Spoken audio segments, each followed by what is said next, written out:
లకు లోబడిన దాసులమై ఉంటిమి. అయితే కాలము సంపూర్ణమైనప్పుడు దేవుడు తన కుమారుని పంపెను.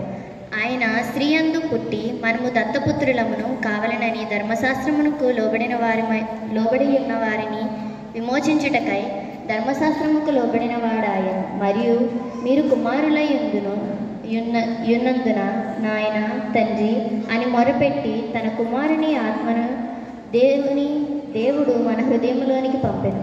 కాబట్టి నీవిక దాసుడవు కావు, కుమారుడవే. కుమారుడు అయితే దేవుని ద్వారా వారసుడవు. ఇంతటితో నేడు దినముగా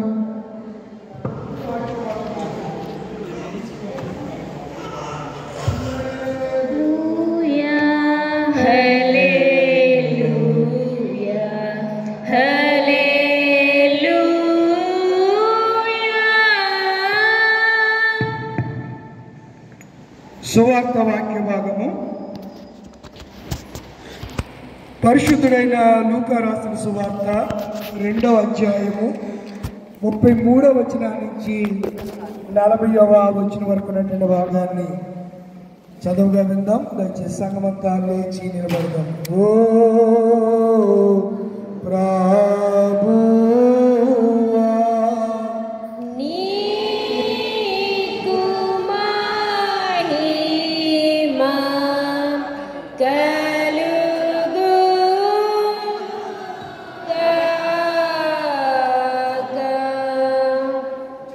లోకసువార్త 2వ అధ్యాయం 1వ అధ్యాయం 33 నుంచి 42. ఆయన యాకోబు వంశస్థులను యుగములకు ఏలును, ఆయన రాజ్యం అంతము లేనిదై ఉండునని ఆమెతో చెప్పి. అమ్మా లూకా సువార్త 2వ అధ్యాయము 33 నుంచి 40 వచనం వరకు అమ్మా. 2వ అధ్యాయము 33 నుంచి 40 వరకు.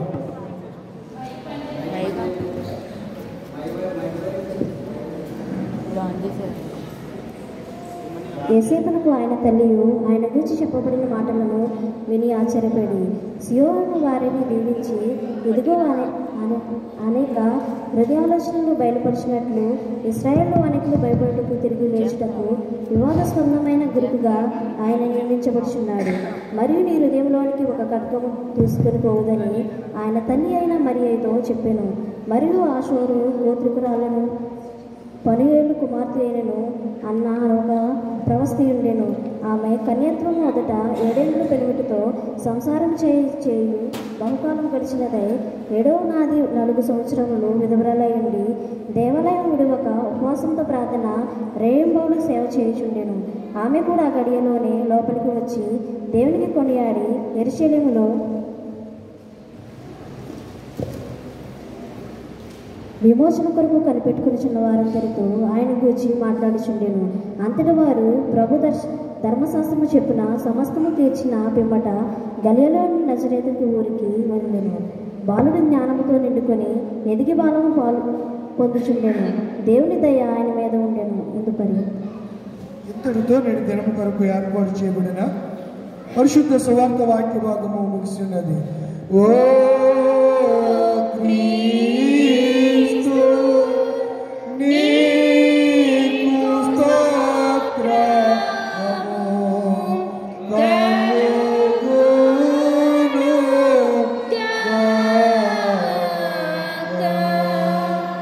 అందరం కలిసి అపోస్తల విశ్వాస ప్రమాణాన్ని మన విశ్వాసంగా ఎవరికి వారిగా ఒప్పుకుందాం. భూమి ఆకాశం సృష్టించిన సర్వశక్తి గల తండ్రి అయిన దేవుని నేను నమ్ముచున్నాను. ఆయన ఏకకుమారుడును మన ప్రభు అయిన యేసుక్రీస్తు నమ్ముచున్నాను. ఈయన పరిశుద్ధాత్మ గర్భము ధరింపబడి కన్యని మరియకు పుట్టి కొద్ది బలాధికారం కింద శ్రమపడి సిలువేయబడి చనిపోయి సమాధి చేయననియు అదృశ్య లోకములోనికి దిగిననియు చనిపోయిన వారిలో ఉండి 3వ దినం లేచి పరలోకమునికి ఎక్కి సర్వశక్తి గల తండ్రి అయిన దేవుని విడిచేందుకు కూర్చున్నాడని సజీవులకు మృతులకు తీర్పు చేయడానికి అక్కడ నుండి వచ్చినని నమ్ముచున్నాను. పరిశుద్ధాత్మ నమ్ముచున్నాను. పరిశుద్ధ క్రైస్తవ సంఘముకు పరిశుద్ధుల సహవాసమును పాప క్షమాపణయు శరీర పునరుద్ధారమును నిత్య జీవం ఉన్నదని నమ్ముచున్నాను. ఆమేన్. దయచేసి కూర్చోనండి.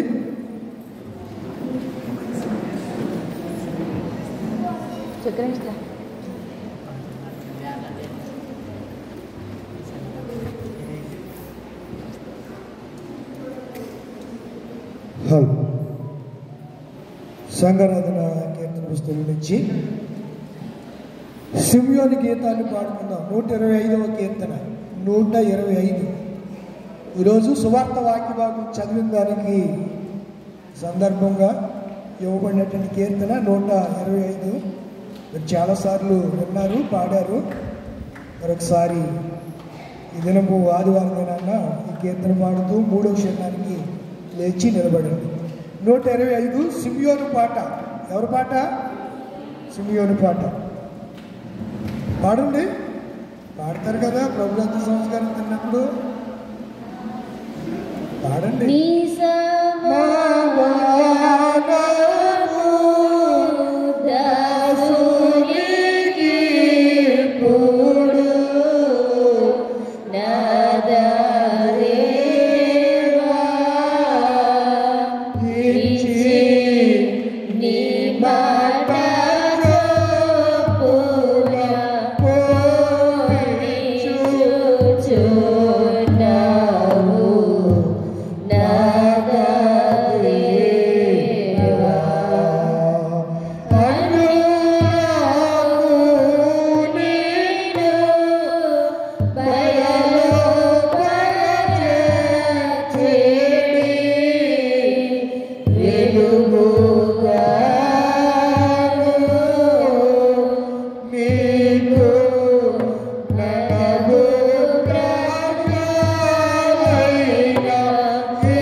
మన తండ్రి అయిన దేవుని నుండి ప్రభువైన యేసుక్రీస్తు నుండి కృపయు సమాధానము మీ ఎల్లరికూ కలుగును గాక.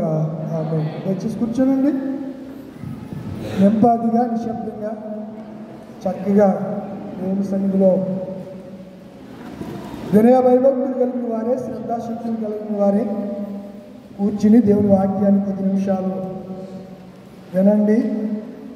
వినుటి ద్వారా విశ్వాసం కలుగుతుంది. విశ్వాసం నిన్ను నిత్య రాజ్యానికి తీసుకుని వెళ్తుంది. కనుక దేవుని మాటలన్నీ పుటం వేయబడినవే. అవి బంగారం కంటెను, మేలిమి బంగారం కంటెను కోరదగినవి. అటు మాటలు ప్రభు మనకి అనుగ్రహించబోతున్నారు. తలవంచండి, కళ్ళు మూసుకునండి. చిన్ని ప్రార్థన చేసుకుందాం. హృదయాన్ని వాక్యం కొరకు సిద్ధపరచుకుందాం. పరమ తండ్రి, పరిశుద్ధుడా, మా కన్న తండ్రి, నీకు వందనాలు. క్రిస్మస్ తరువాతి ఆదివారంలో మమ్మల్ని ప్రవేశపెట్టారు. ఈ సంవత్సరానికి ఇది చివరి ఆదివారం. 2024వ సంవత్సరం మరొక ఆదివారంలో మేము నూతన సంవత్సరంలో ఉండబోతున్నాం. అందుని బట్టి నీకు వందనాలు, స్తోత్రాలు స్తోత్రాలు ప్రభువా.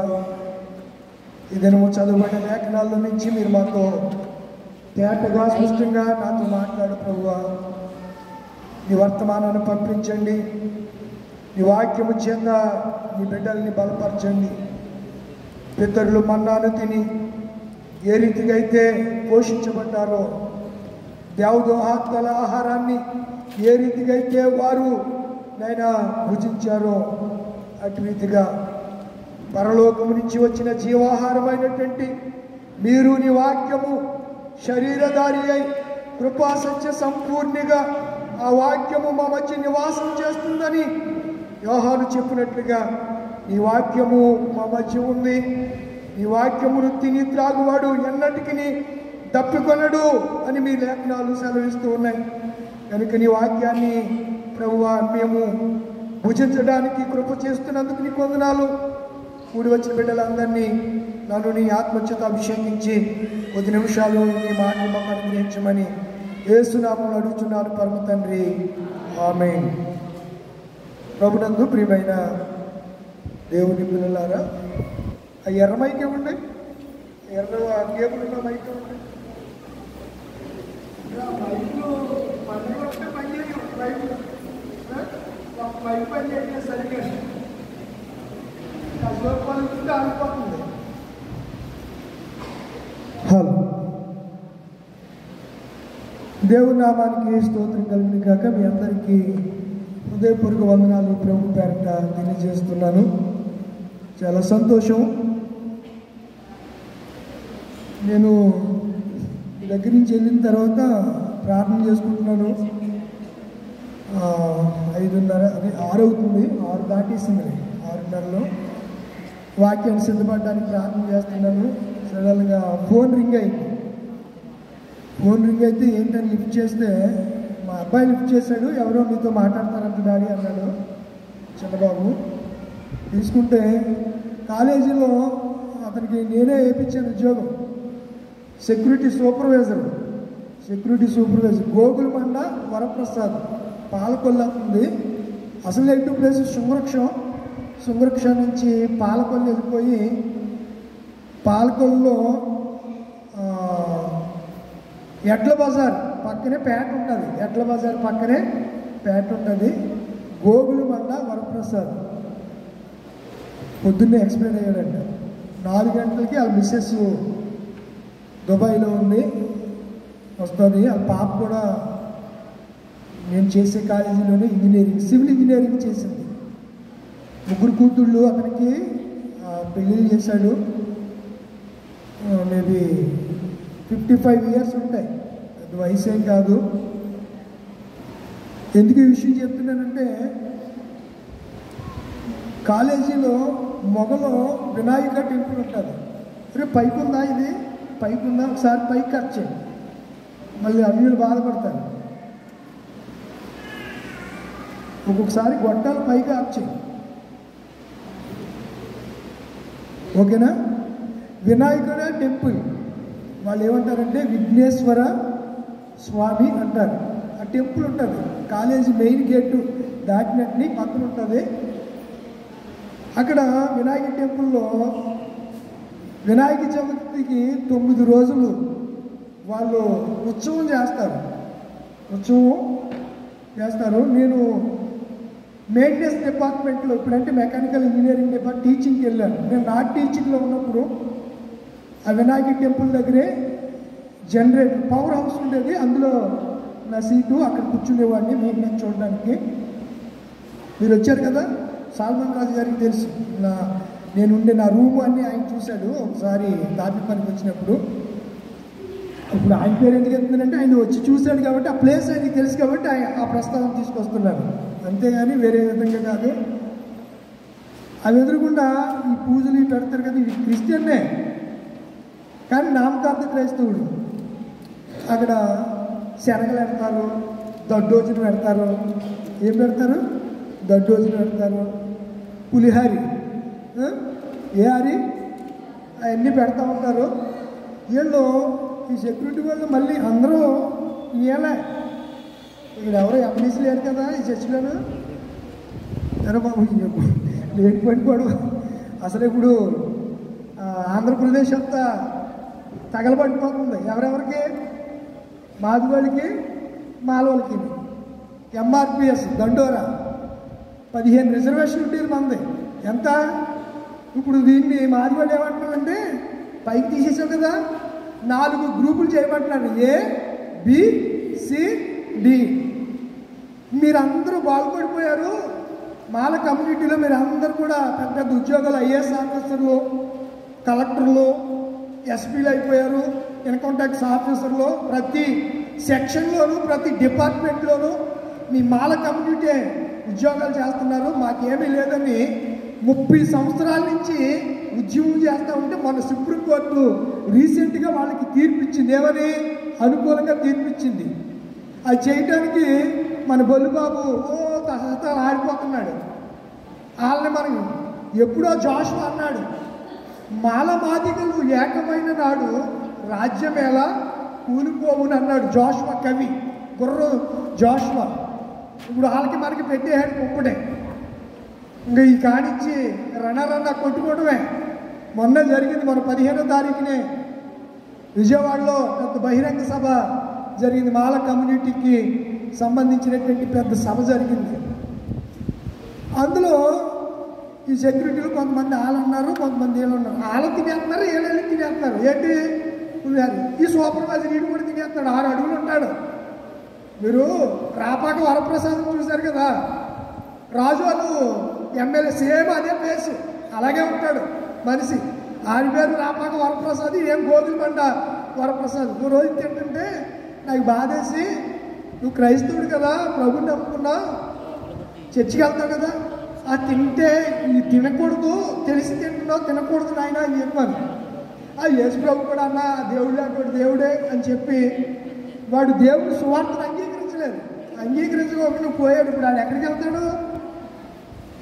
ఎక్కడికి వెళ్తాడు చెప్పండి? పరలోకి వెళ్తాడా?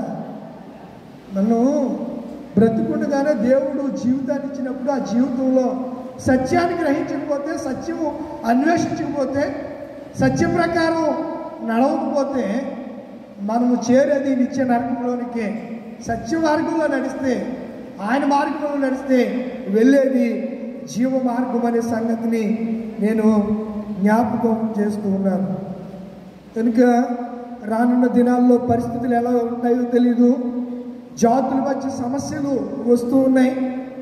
ఒక ప్రక్క రష్యా ఉక్రెయిన్ మీద భయంకరంగా యుద్ధం చేస్తుంది. ఇప్పటికి సుతాలేదు, మొదలలేదు. మరలా ఇజ్రాయేల్ సిరియా మీద యుద్ధం చేస్తుంది. హమాస్ మీద యుద్ధం అయిపోయింది. వీళ్ళు మరొక లెబనాన్ మీద యుద్ధం అయిపోయింది. నెక్స్ట్ ఇప్పుడు target Iran plus Houthi Syria మీద దాడి చేయబోతుంది. సిరియా మీద నిన్నటి నుంచి బాంబుల వర్షం, ఫైటర్ జెట్స్ వెళ్ళి ధ్వంసం చేసి పడేశాయి. యుద్ధ ట్యాంకులు వెళ్ళి నానా బీభత్సం చేసేసాయి. ఎందుకు ఈ విషయాలు చెప్తున్నానంటే, క్రీస్తు ప్రభు రాకడ బహు సమీపంగా ఉంది. ఎక్కడ చూసినా గొడవలు. పోనీ అంతెందుకు, వాళ్ళు ఎవరు అనుకుంటే సంఘాల్లో మనకి కూడా సైక్యత లేదు, సంఘాల్లో మనకి యూనిటీ లేదు, ఐక్యత లేదు. ఒక తండ్రిని అయినా యేసును ఆరాధిస్తున్నాం కానీ ఆరాధనలో వ్యత్యాసం, ప్రతి దాంట్లో విశ్వాసంలో వ్యత్యాసం, మనం చేసే కార్యాలన్నీ వ్యత్యాసం పొందనట్లేదు, సరితూగట్లేదు. వాక్యం ఏం చెప్పిందో వాక్యానుసారంగా నడవట్లేదు, చేయలేకపోతున్నాం. ఇలాంటి వారిని అందరినీ రేపొద్దున దేవుడు ఏమంటాడంటే, అక్రమం చేయు వారులారనే అందరి నుండి తొలగిపోండి అంటున్నాడు. ఏమీ మొహమాటం లేదు, సమస్య లేదు అసలు. ఒకవేళ మీరు అనుకోవచ్చు, లేకపోతే మనం ఏదన్నా పర్వాలేదులే అని రాజీ పడిపోయి చేసుకోవచ్చేమో, కానీ రేపు పరలోకంలో ఈ విషయాలు కుదరవు అనే సంగతిని నేను జ్ఞాపకం చేస్తున్నాను. ఒక పద్యం ఉంది, మీకు తెలుసు. పొద్దున కూడా ఎందుకో జ్ఞాపకం చేస్తే మరలా దాని నేపథ్యాన్ని గురించి చూశాను. వేమన రాశాడు ఇది. చిత్తశుద్ధి లేని ఆచారం అది ఎలా మది, చిత్తశుద్ధి లేని ఆచారం మది ఎలా. మది అంటే మనసు. భాండ శుద్ధి లేని పాకమేలా, చిత్తశుద్ధి లేని శివ పూజలేలా, విశ్వదావిరామ వినోరేమో. భావం ఏంటంటే మనసు నిర్మలంగా లేకుండా దుర్బుద్ధితో చేసే ఆచారం ఎందుకు? వంట పాత్ర శుభ్రంగా పైపెట్టాను. వంట పాత్ర శుభ్రంగా లేని వంట ఎందుకు? అపనమ్మకముతో దురాలోచనతో చేసే శివ పూజ ఎందుకురా అని వేమన అంటున్నాడు. వేమన పద్యాలు తెలుసు కదా మీకు, యోగి వేమన అన్నారు ఆయన అంటే నిజంగా ఈరోజు ఆత్మశుద్ధి లేకోకుండా మదిలో ఏమాత్రము అంతరంగ శుద్ధి లేకుండా ఆచారం చేస్తున్నారు. ఈ ఆచారాన్ని ట్రెడిషన్ అంటారు, ఇంగ్లీష్లో ఏమంటారు? ట్రెడిషన్. ఈ ఆచారము చేత పరలోకము. భాండ శుద్ధి, ఏ శుద్ధి? హృదయములో శుద్ధి లేకుండా, చిత్తశుద్ధి లేకుండా ఎన్ని పూజలు చేసినా వాటి ఫలితం ఉండదు. చూడండి, పాత్ర శుభ్రంగా లేకుండా అశుభ్రంగా ఉన్న వంట పాత్రలో మీరు ఎంత రుచికరమైన వంట చేసినా దాన్ని తినగలవా? తినలేం కదా. ఒకసారి ఎలీషా శిష్యులు వెళ్ళి, రాజుల 2వ గ్రంథము 4వ అధ్యాయంలో ఉంటుంది. ఎలీషా శిష్యులు వెళ్ళి కొన్ని వెర్రి ద్రాక్ష తీగలు తెంపుకొచ్చారు. కుండలేసి వండితే టేస్ట్ చూస్తే ఏమైపోయిందంట? చేదుగా ఉంది. వెంటనే కేకలు వేశారు, దైవజనుడా కుండలోకి ఏమొచ్చేసింది చెప్పండిరా, కుండలోకి ఏమొచ్చేసింది? విషం వచ్చేసిందని కేకలు వేశారు. కుండ ఎవరు? ఆ కుండ ఎవరు? దావీదు అంటాడు, ఓటి కుండ. కుండ ఎక్కడైనా పీటలు తీసినా, కన్నాలు పడినా సౌండ్లో రిధంలో తేడా వచ్చేస్తుంది. మీరు డ్రమ్ము చూడండి, ఒక తబలా ఇన్స్ట్రుమెంట్ చూడండి, ఒక డోలక్ కానీ ఒక కాంగో కానీ ఎక్కడన్నా బెజ్జం పడినా మీరు ప్లేయింగ్ చేసేటప్పుడు ఏంటి స్వరాలు తేడా వస్తూ ఉంటాయి.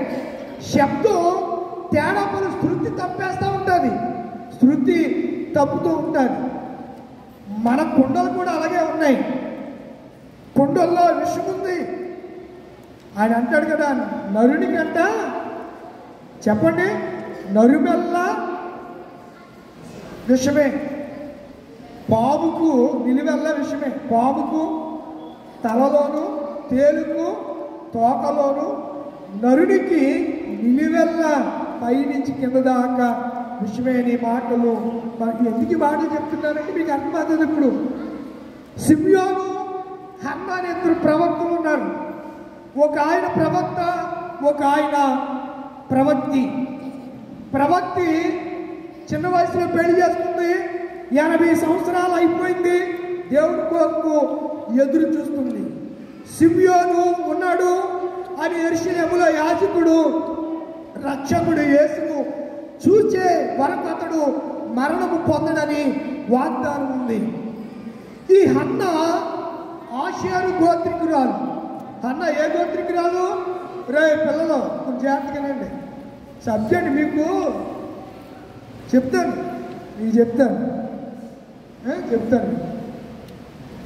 మీకు వాక్యం సబ్జెక్ట్లో అర్థం కావట్లేదు. మీకు ఏ పాఠాలు చదివారో దానికి ఒక మూలం ఉంటారు. సిమియోను ఉన్నాడు. హన్న గోత్రాన్ని గురించి రాశారు. ఏ గోత్రం అంట? ఆషేరు ఎవరు? ఎన్నోవాడు? అదే ఆషేరు గోత్రం. యాకోబు 8వ కొడుకు ఆషేరు. ఎన్నో కొడుకు? 8వ కొడుకు, లేయా కుమారుడు. చూడండి ఒకసారి ఆదికాండం. బైబిల్లో కంపల్సరీ బైబిల్లోనే ఉన్నది నోట్ చేసుకోవాలి. మాటలు కన్నా వాక్యాన్ని చూడడము ఉత్తమమైనటువంటి భక్తి పరుని యొక్క లక్షణమని నేను జ్ఞాపకం చేస్తున్నాను. యాకోబు ఆదికాండము 30వ అధ్యాయము 12వ వచనం. లేయా దాసి అయిన జిల్పా యాకోబునకు రెండవ కుమారుని కనగా, లేయా నేను భాగ్యవంతురాలను, స్త్రీలు నన్ను భాగ్యవతి అందరు కదా అని అతనికి ఆషేరు అను పేరు పెట్టెను. ఆషేరు లేయా దాసిని తీసుకెళ్ళి యాకోబుకి ఇచ్చింది. యాకోబుకి ఆ పుట్టిన కొడుకే ఆషేరు. ఆ గోత్రానికి సంబంధించిన దేవుడి అన్న అనే ప్రవక్త. అన్న అనగా కృప అని అర్థం. అన్న అంటే చెప్పండి, కృప అని అర్థం. ఈమె ఎంత భక్తి కలిగి జీవిస్తుందో లేఖనాలు సెలవిస్తూ ఉన్నాయి. మీరేమనుకుంటారు అంటే ఈ భక్తులు కూడా తెలీదు. ఎవరిని కూడా 8వ రోజుని దేవాలయానికి తీసుకురాకూడదు. ఎన్నో రోజుని ఎక్కడికి తీసుకురాకూడదు? మరి ఎన్నో రోజులు తీసుకురావాలి? 21వ రోజున. ఎప్పుడు తీసుకురావాలి దేవాలయానికి? యేసుని ఎప్పుడు తీసుకెళ్లారు? అదే సందర్భం ఇది. ఎప్పుడు తీసుకెళ్ళాలి? అర్థమవుతుందా మీకు? ఇప్పుడు సేవకులు అందరూ 8వ రోజులు తీసుకెళ్ళాలి అని చెప్తున్నారు. 8వ రోజులు సున్నతి చేస్తారు. శరీరంలో ఒక భాగానికి సున్నతి చేస్తే వాడు యూదుడు అని లెక్క. ఆ సున్నతి కార్యక్రమం ఎక్కడ చేస్తారు? ఇంటికాడ చేస్తారు. ఆ రోజు పేరు పెడతారు. ఎప్పుడు దేవాలయానికి తీసుకెళ్ళాలి అంటే లేవీకాండం 12వ అధ్యాయం. లేవీకాండము 12వ అధ్యాయం చూడండి. వాక్యం 12వ అధ్యాయము 1వ వచనం నుంచి. మరియు యెహోవా మోషేకు ఎలా సెలవిచ్చాడంట?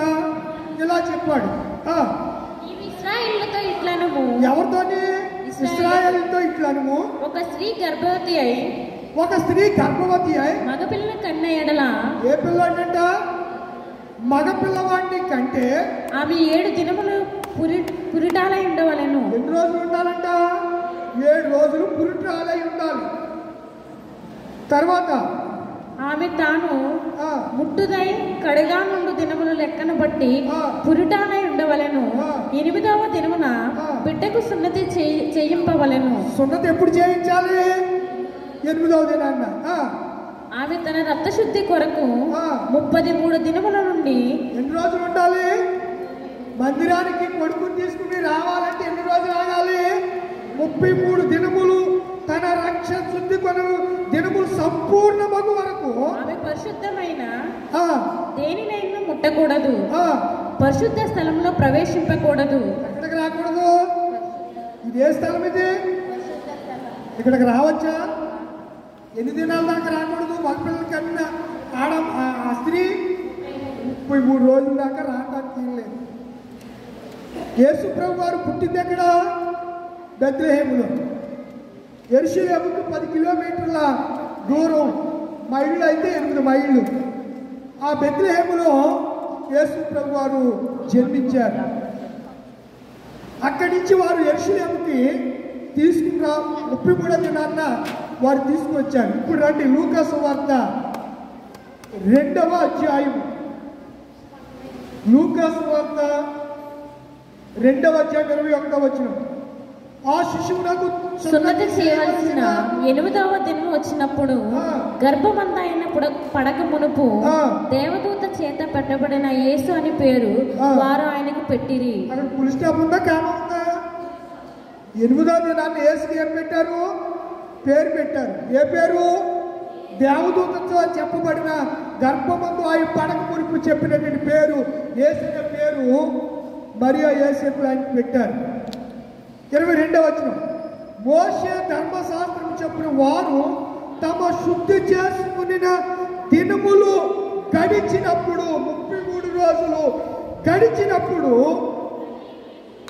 ఆ ప్రతి తొలుచూలు మగపిల్ల ప్రభువుకు ప్రతిష్ట చేయబడవలనను అని ప్రభు ధర్మశాస్త్రమందు లేవీకాండము 12వ అధ్యాయములో వ్రాయబడినట్లు ఆయన ప్రభువుకు ప్రతిష్ఠించుటకు ప్రభు ధర్మశాస్త్రమందు చెప్పబడిన గువ్వల జతనైనను 2 పావురపు పిల్లలను బలిగా సమర్పించుటకు వారు ఆయనను యెరూషలేము దేవాలయములోనికి తీసుకుని వచ్చారు. ఏ రోజు తీసుకొచ్చారు ఆయన్ని? అయ్యి బాబోయ్, 33వ రోజు తీసుకొచ్చారు. ఎక్కడికి? దేవాలయంలోనికి. వీళ్ళకి వాక్యం తెలియక 8వ రోజుని ఆకాశము భూమి గతించిన నేను ధర్మశాస్త్రాన్ని నెరవేర్చడానికి వచ్చాను, కానీ ధర్మశాస్త్రాన్ని కొట్టివేయడం. 8వ రోజు ఇంటికాడ సున్నతి జరిగింది. 33వ రోజు ఏం తీసుకొచ్చారు? ఒకసారి మరలా లేవీకాండం 12వ అధ్యాయం ఆమె తన రక్త శుద్ధి కొరకు 33 దినములు కుమార్తె కొరకే గాని ఆమె శుద్ధి దినములు సంపూర్తి అయిన తరువాత ఆమె దహన బలిగా ఒక పూర్తి అయిన తరువాత 66 దినాలు గడిచే వరకు ఎట్టి పరిస్థితుల్లోనూ ఎక్కడికి రాకూడదు? దేవాలయంలోనికి రాకూడదు. మగపిల్లడి కంటే ఆడపిల్ల అయితే ఆడపిల్లల కంటే ఎన్ని రోజులు 66 రోజులు లెక్క ఇది. ఆడపిల్లలకి అన్నారనుకోండి, పుట్టిందనుకోండి ఆడపిల్ల, దేవాలయాన్ని తీసుకురావాలంటే ఎన్ని రోజులు ఆగాలి మీరు ఇంటికాడ? 66 రోజులు మీరు ఆ స్నానమో లేకపోతే ఉయ్యాలు వేయటమో ఏదో అంటారు కదా, అప్పుడే పేరు పెట్టుకుంటారు చాలామంది. హైందువులు ఏమంటారు? ఉయ్యాల పండుగ అంటారు వాళ్ళు. ఏ పండుగ? ఉయ్యాల పండుగ అంట. మొన్న ఒకటి నాతో చెప్తున్నాడు, మా మేనాళ్ళండి పేరు మెడ వేసుకుని పుట్టాడండి, అందుకని నేను ఏం కొయ్యాలి? కోండు కొయ్యాలంట. ఈ మేనాళ్ళు ఇప్పుడు ఈయన కోసేంత దరిద్రం వదిలిపోను అసలు. గిన్నెలో చూడాలంట. బైబిల్లో ఇవేమీ లేవు. అది అంత ఆచారం, ట్రెడిషన్, ఆచారం. నిన్ను పర్లేదు నిజంగా అలా పుడితే ఆడు లోపల బాగా కదలికి ఎక్కువైపోయాడు, ఇష్టానుసారంగా కడుపులో తిరిగేస్తే ఆ పేగి వెళ్ళడి బయటకు వస్తాడు అంతే. దానికి పెద్ద ఏమి యాంత్రికంగా దానికి ఏమి పెద్ద ఏమి సింగనాదం ఏమి ఉండదు దానికి. దాని గురించి పెద్ద ఏదో ఆలోచించేసి చేసేసి ఆచారాలు ఏదో చెప్తూ ఉంటారు. ఏమి కాదు, బైబిల్ చెప్తుంది.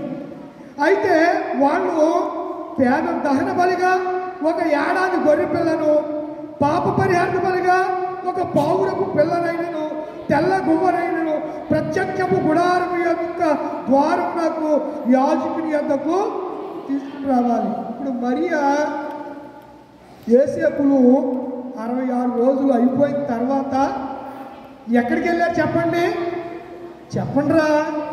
యెరూషలేము దేవాలయానికి వెళ్ళారు. ఇప్పుడు చదవండి 2వ అధ్యాయం 33వ వచనం. యోసేపును ఆయన తల్లియు ఆయన గురించి చెప్పబడిన మాటలు విని ఆశ్చర్యపడిరి. ఎవరి గురించి చెప్పబడిన మాటలు చెప్పాలి? ఎవరి గురించి చెప్పబడిన మాటలు? యేసుక్రీస్తుని గురించి చెప్పబడిన మాటలు విని ఆశ్చర్యపడిరి. యోసేపు మరియలు ఆశ్చర్యపడిరి. ఆయన పేరే ఆశ్చర్యకరుడు. యేసుకు 5 బిరుదులు ఉన్నాయి. ఏలయనగా మనకు కుమారుడు ఆయన. చూడండి 5 బిరుదులు ఏంటో చెప్తాను. యెషయా గ్రంథం ఎందుకు ఆశ్చర్యకరుడు? యెషయా గ్రంథం ఎంత చదవండి. ఏలయనగా మనకు శిశువు పుట్టాను, మనకు కుమారుడు అనుగ్రహింపబడెను, ఆయన భుజం మీద రాజ్యభారం ఉండను. ఆయన భుజం మీద ఏముంటుంది? రాజ్యభారం. నెంబర్ 1. తర్వాత ఆశ్చర్యకరుడు, ఆలోచనకర్త. 1 ఆశ్చర్యకరుడు, 2 ఆలోచనకర్త, బలవంతుడైన దేవుడు, 3 బలవంతుడైన దేవుడు, 4 నిత్యుడైన తండ్రి, 5 సమాధాన అధిపతి. ఇప్పుడు ఆశ్చర్యకరుడైనటువంటి యేసును ఎవరు తీసుకెళ్లారు? తన్ను కన్న తల్లి అని మరియా, తనకి గార్డియన్గా వ్యవహరిస్తున్న తండ్రి అయినటువంటి యోసేపు దేవాలయానికి తీసుకెళ్లారు. ఏ రోజు తీసుకెళ్లారు అంటే చరిత్ర 66వ దినాన్ని తీసుకెళ్లారు. తీసుకెళ్ళినప్పుడు ఏం పట్టుకెళ్లారు? గొర్రెని పట్టుకెళ్ళలేదు, పావురపు అంటే పేద స్థితి, వారి పేద స్థితిని బట్టి పావురపు పిల్లలను తీసుకుని వారు దేవుని మందిరానికి యేసుని తీసుకెళ్లారు. 34 వచ్చిన అప్పుడు సిమ్యోను ఎవరట? సిమ్యోను. 5 సిమ్యోన్లు ఉన్నారు. ఎంతమంది సిమ్యోన్లు ఉన్నారు? 5 సిమ్యోన్లు ఉన్నారు. మొట్టమొదటి సిమ్యోన్ ఎవరు చెప్పండి? ఆయన గురించి చెప్తే మిగతా వాళ్ళ గురించి చెప్పవసరం లేదని నేను అనుకుంటున్నాను. మొట్టమొదటి సిమ్యోన్ ఎవరు? ఎవరు కొడుకు? సీమోను కాదు, సిమ్యోను. సీమోను వేరు, సిమ్యోను వేరు. యాకోబు కొడుకు. ఎవరు కొడుకు? యాకోబు కొడుకు సిమ్యోను. చూడండి, ఆ మాట మీకు జ్ఞాపకం చేస్తాను. ఆదికాండము 30 ఇందాక చదివారు కదా, 30వ అధ్యాయంలో మనకి ఆ సిమ్యోను గురించి అక్కడ రాయబడింది. ఎక్కడ రాయబడింది చూడండి. సిమ్యోను లేవీయులను వారు సహోదరులు అనే మాట అక్కడ మనకి కనబడుతుంది. ఆమె మరలా గర్భవతి అయి అమ్మా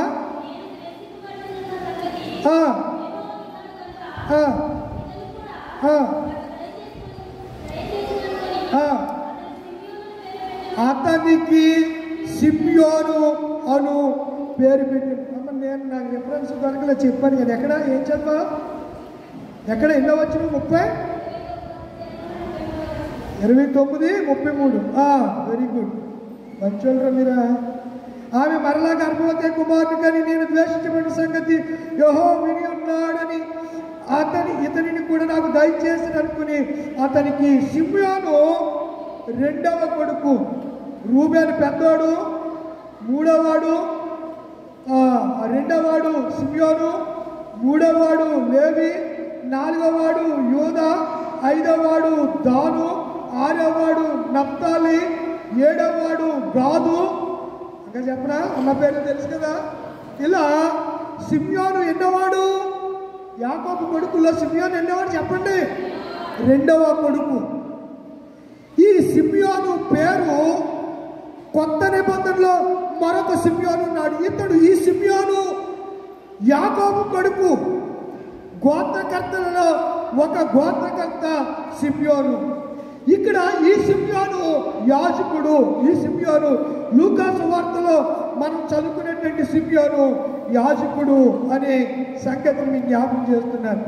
సిమ్యోను వారిని చూచి ఈ మాటలు చెప్పాడు. ఏ మాటలు? ఇందాక మీరు పాడారు. నాదా నీ మాట చెప్పున 29 వచ్చిన నీ దాసుని పోలిచుచున్నావు. అన్యజనులకు నిన్ను బయలుపరచడానికి వెలుగుగాను, నీ ప్రజలైన ఇశ్రాయేలు మహిమగాను నీవు సకల ప్రజల ఎదుట సిద్ధపరిచిన రక్షణను నేను కన్నులారా చూచి తినని చెబుతూ యేసేపు ఆయన తల్లి ఆయన గురించి ఈ చెప్పబడిన ఈ వెలుగు, ఈ మహిమ, ఈ అన్యజనులకు ఆయన రక్షణ అనే మాటలు వినట. ఆ మాటలు విని వారిద్దరూ ఆశ్చర్యపడ్డారు. ఆశ్చర్యంలో వారు ఉండగానే సిమ్యోను చెప్తున్నాడు. సిమ్యోను వారిని చూచి, ఎవరిని చూచి?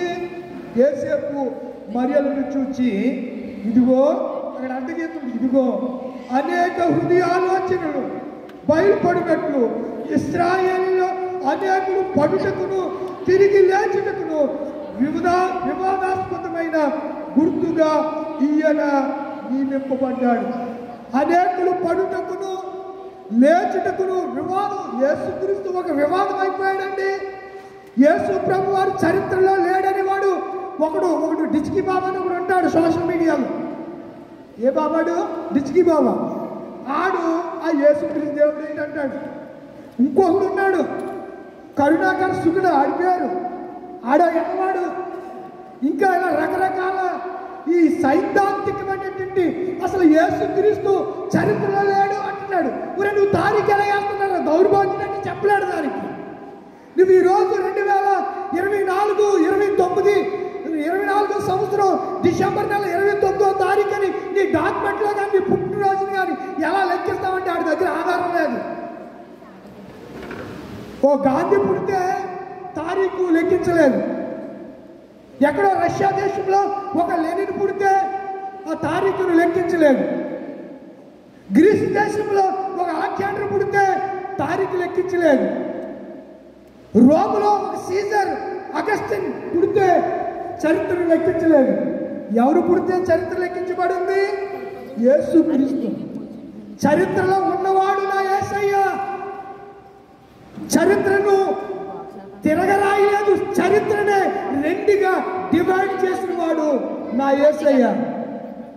కనుక నా ప్రియమైన దేవుని పిల్లలారా, మనం ఆలోచన చేస్తే వివాదాస్ము ఈ రోజు కూడా యేసయ్య గురించి ఎంతో కాంట్రవర్సీ జరుగుతుంది.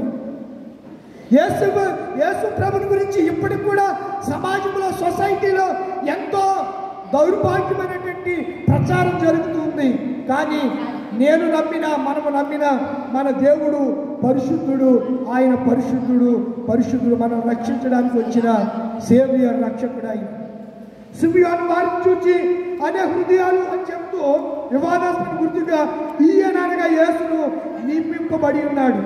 మరియు నీ హృదయములోనికి ఎవరిని అంటున్నాడు? యేసేపుని అంటలేదు, మరియను చూచి అంటున్నాడు. నీ హృదయములోనికి ఒక ఖడ్గము, ఒక కత్తి దూసుకుని పోవునని ఆయన తల్లి అయిన మరియతో చెప్పాను. యేసు తల్లి అయిన మరియతో ఎవరు చెప్పారు? సిమియోను చెప్పాడు. అర్థమవుతుందా? ఈ మాట ఎవరు చెప్పారు? సిమియోను. ఎవరితో చెప్పారు? ఎప్పుడు చెప్పారు? 60వ రోజు 2 గొర్రెపిల్ల 2 గువ్వలు తీసుకుని వారు 33వ రోజు ఆ యేసును దేవాలయానికి తీసుకుని వెళితే ఆ రోజు చెప్పబడిన మాట. ఈ మాటలు చెప్పి ఇప్పటికీ 2024 సంవత్సరాలు అయిపోతూ ఉన్నాయి. 36 వచనం సిమియోను ఈ మాట చెప్పాడు. అక్కడే ఒక ఆమె ఉందంట. ఆమె పేరు ఆషేరు గోత్రి. ఇందాక చెప్పాను కదా, అతడు కూడా యాకోబు కుమారుడే. గోత్రికి నాడు పెనూయేలు కుమార్తె. ఎవరు కుమార్తె?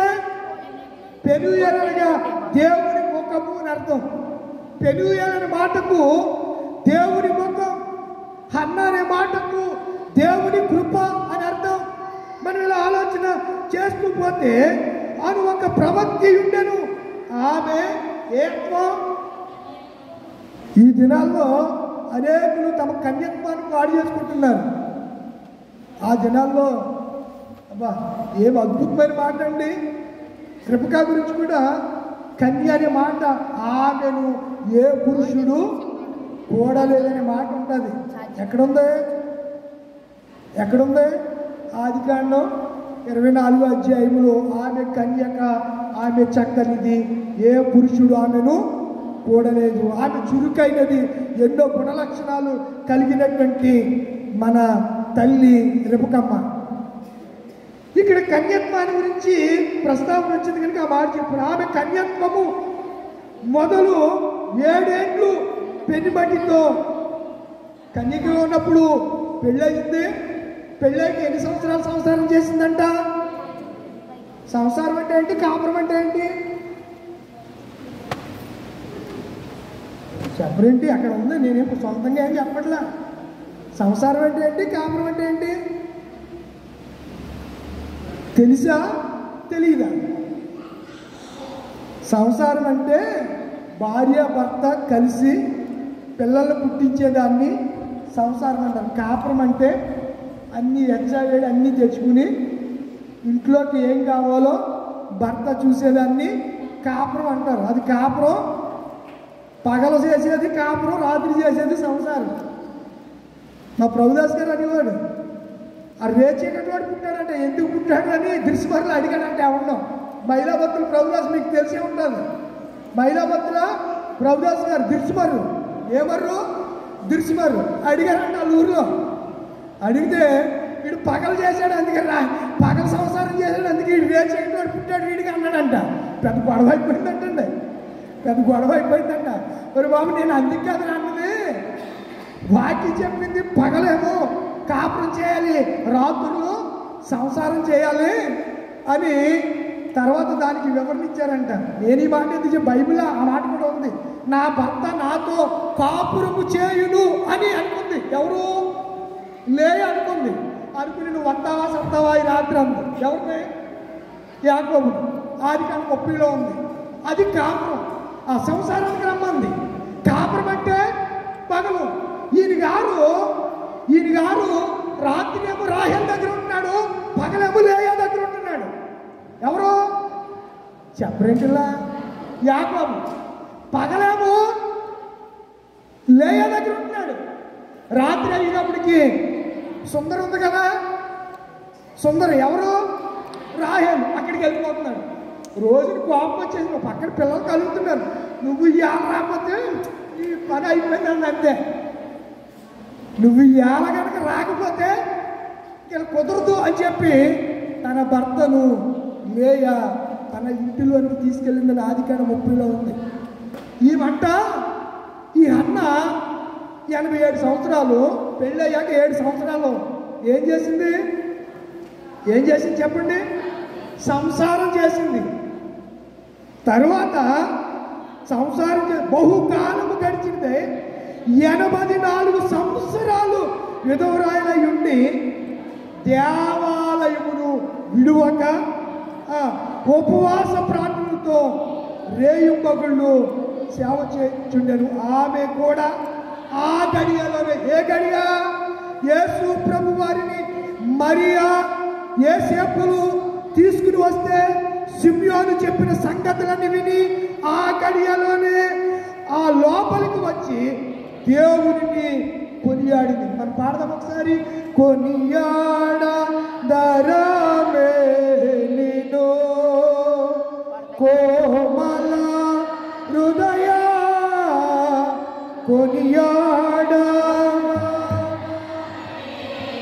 కొనియాడడం అంటే ఏంటి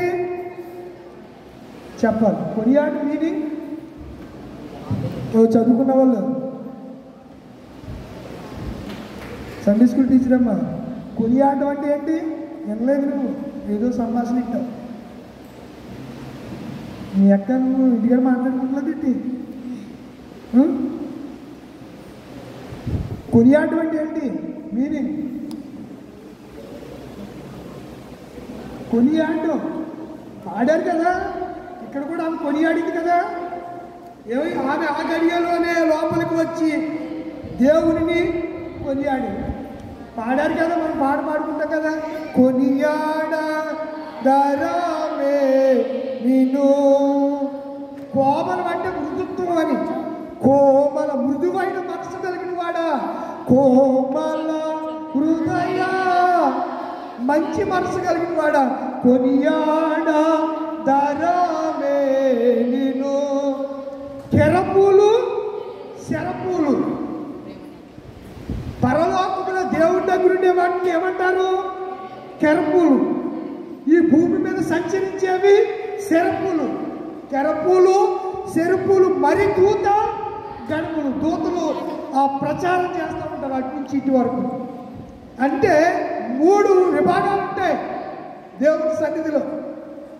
కొనియాడడం అంటే కీర్తించడం, ఆయన నామాన్ని గురించి పదే మీకు తెలుసు కదా, చాలాసార్లు చెప్పాను. యెహోవా పరిశుద్ధుడు పరిశుద్ధుడు పరిశుద్ధుడు పరిశుద్ధుడు అనండి ఒకసారి.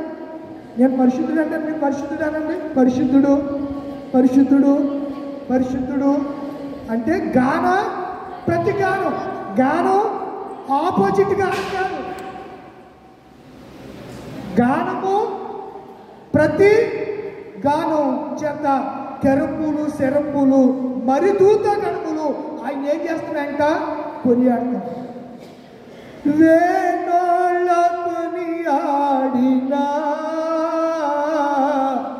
నాశలు తీరవే, వేణోళ్ళ కొనియాడినా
గణపరిచిన కొనియాడిన ఆయన రుణాన్ని మనం మాత్రం తీర్చగలమా?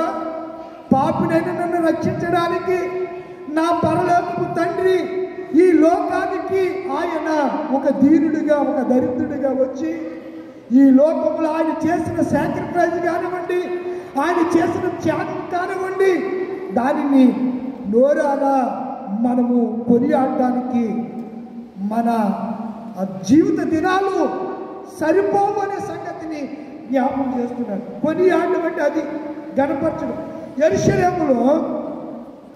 యెరూషలేములో విమోచన కొరకు కనిపెట్టుచు వారందరితో ఆయనను గురించి మాట్లాడుతుందంట. ఎవరిని గురించి మాట్లాడుతుంది? ఆయనంటే యేసుక్రీస్తుని గురించి. ఈమె దేవన్, మీరు ఎప్పుడన్నా యేసయ్య గురించి ఇతరులతో మాట్లాడారా? ముందుమే చేయండి, చెప్పండి. మీకు అంత ట్రెడిషన్ భక్తి, మీకు ఆచార భక్తి. ఎందుకు వెళ్తున్నామో, మన ఇంటెన్షన్ ఏమిటో, మన దుఃఖప్రదం ఏమిటో ఏమీ తెలియకుండా ఇంట్లో వాడంట ఏదో అంటానంట, బయట వాడంట ఇంట్లో వాడు అలో అంటే బయట వాడంట పొలం అన్నాడంట. అలా ఉంది మన పరిస్థితి. ఏం చేస్తున్నామో తెలియని రీతిగా ఉంటున్నాం. ఎవరి గురించి ఎవరికి చెప్పాలో కూడా తెలియని సందిగ్ధంలో ఉంటూ ఉన్నాం. విమోచన కొరకు దేని కొరకు కనిపెట్టి వారు అందరితో అక్కడ చాలా మంది ఉన్నారు. ఈ మొక్కతే కాదు, యెరూషలేము దేవాలయంలో చాలా మంది విమోచన కొరకు, రక్షకుడి కొరకు, సేవియర్ కొరకు కనిపెడుతున్నారు. కనిపెడుతూ ఉన్నప్పుడు కన్నులారా ఆ హన్న ప్రవక్త చూసింది. కన్నులారా బాలుడైన రక్షకుడైన యేసును సిమ్యోను చూసి ఈ సంగతులన్నీ వారితో చెప్పాడు. అంతటా వారు ప్రభు ధర్మశాస్త్రం చొప్పున ఈ కార్యాలన్నీ మీరైతే మీ ఇష్టానుసారంగా చేస్తారు, మీకు ధర్మశాస్త్రం ఉంది. ఇప్పుడు భారతదేశం పరిపాలన ఎలా జరుగుతుంది చెప్పండి పిల్లలు. పరిపాలన, భారతదేశం పరిపాలన ఎలా చేస్తున్నారు అమ్మా? నువ్వే చెప్పు, భారతదేశం పరిపాలన ఎలా జరుగుతుంది? రాజ్యాంగం ఏంటి? ఆ రాజ్యాంగం మార్చేస్తానంటున్నాడు మోడీ. ఎవరు? అంబేద్కర్ రాసిన రాజ్యాంగం కుదరదు, ఇప్పుడు దాని కాలం చెల్లిపోయింది, దాన్ని మార్చేసి మేము కొత్త రాజ్యాంగాన్ని చేస్తాము. ఈ దళితులకి, ఎస్సీ ఎస్టీలకి ఏం తీసేస్తాడంట? రిజర్వేషను తీసేస్తాను. వన్ నేషన్, ఒకటే యూనిఫామ్గా ఉండాలి, అందరూ సమానమే, ఎవరు చదువుకుంటే ఆడికే ఉద్యోగం, అంతే తప్ప మీకు రిజర్వేషన్ బట్టి మీకు ఉద్యోగాలు రావడానికి వీలు లేదని వాళ్ళు ఏం చేస్తున్నారు చెప్పండి? రాజ్యాంగ ముసాయిదా కమిటీ అంటారు. ఏ కమిటీ? రాజ్యాంగ ముసాయిదా కమిటీలో నుంచి సవరణ కమిటీ అని ఒకటి ఏర్పాటు చేశారు. ఆ కమిటీలో 40 మంది జ్ఞానం కలిగిన వాళ్ళని పెట్టాడు. అయితే మరి రాజ్యాంగాన్ని మాత్రమే ఉన్నవాళ్ళు ఊరుకుంటారా? ఇప్పుడు తమిళనాడు, కర్ణాటక, ఉత్తరప్రదేశ్, బీహార్, అస్సాం, అక్కడ ఎక్కువ మాల కమ్యూనిటీ బాగా ఎక్కువ. ఇప్పుడు యూపీ ఉంది, యూపీలో ఇంచుమించు 40% మాల కమ్యూనిటీ ఎస్సీలు ఉన్నారు. ఎక్కడ? యూపీ, ఉత్తరప్రదేశ్. అందుకే ఒకసారి కన్సీరా ముఖ్యమంత్రి అయ్యాడు. తర్వాత మాయావతి కూడా ఉత్తరప్రదేశ్కి. మనకు ఒక్కసారి ఒక దళితుడు కాంగ్రెస్ ప్రభుత్వంలో ఒక దళితుడు ఆంధ్ర రాష్ట్రానికి ముఖ్యమంత్రి అయ్యాడు. ఏం పేరు? సంజీవయ్య, దామోదర్.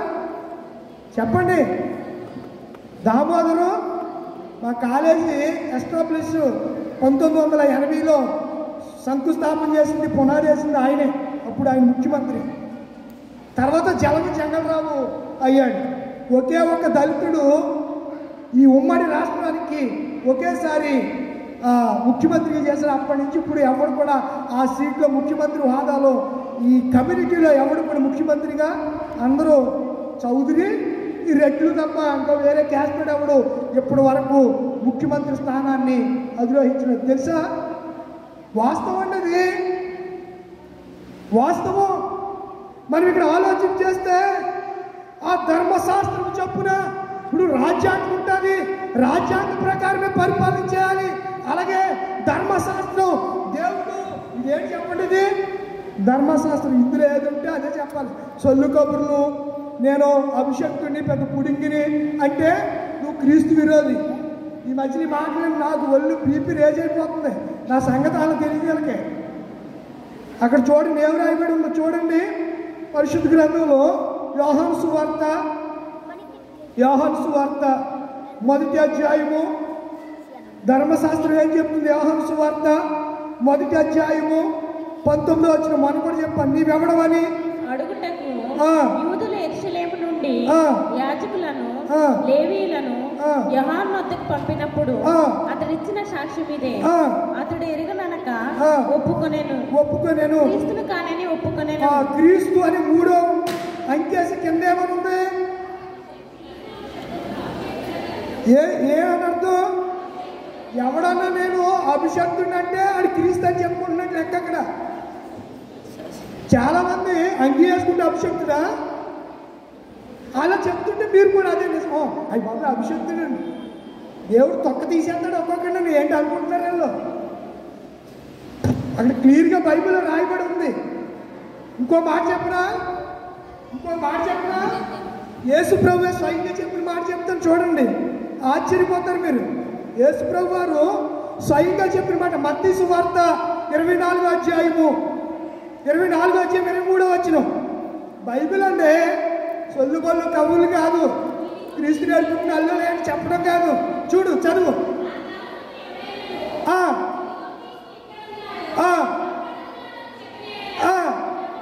ఈ కాలమందు క్రీస్తు అక్కడ ఉన్నాడని ఇక్కడ ఉన్నాడని చెప్పిన నమ్మకుడి ఎవరు వస్తారంట? ఈ కాలంలో ఎవరు వస్తారని చెప్పాడు దేవుడు. ఇప్పుడు నేను అభిషక్తుడని చెప్తుంటే నేను క్రీస్తునని చెప్పుకోను. ఇప్పుడు నేను ఒకవేళ అభిషక్తుడని చెప్తే నేను క్రీస్తునని. క్రీస్తు ఎవరు? యేసు.